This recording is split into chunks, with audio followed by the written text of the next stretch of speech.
Hi friends, good morning. ఈ క్రింది వానిలో అతి పురాతనమైనది. ఆన్సర్ ఈజ్ ఆప్షన్ 2 కుటుంబం.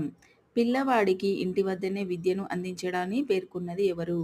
Answer is option 1 John Locke. విద్య అంతటికి కేంద్ర బిందువు కుటుంబం అని పేర్కొన్నది. Answer is option 4 Pestalozzi. కుటుంబం విద్య ఏ రకమైన విద్య? ఆన్సర్ ఈజ్ ఆప్షన్ 3 యాదృచ్ఛిక విద్య. ఏ కుటుంబంలో విద్యార్థికి సంపూర్ణ అభివృద్ధి జరుగుతుంది? ఆన్సర్ ఈజ్ ఆప్షన్ 1 ఉమ్మడి కుటుంబం. నెక్స్ట్ క్వశ్చన్, కుటుంబం అందించే విద్యను ఏ రకమైన విద్యగా పేర్కొంటారు? ఆన్సర్ ఈజ్ ఆప్షన్ 4 యాదృచ్ఛిక విద్య. విద్యార్థి సాంఘిక అభ్యసనంలో ప్రధాన పాత్ర వహించేది? ఆన్సర్ ఈజ్ ఈ క్రింది ఏ కారణం వల్ల కుటుంబ విద్యా ప్రాముఖ్యత పెరిగింది? ఉమ్మడి కుటుంబం విచ్ఛిన్నము. 3 తరాలు గల కుటుంబాన్ని ఏమంటారు? సమిష్టి కుటుంబం. ప్రపంచంలోనే భారతదేశానికి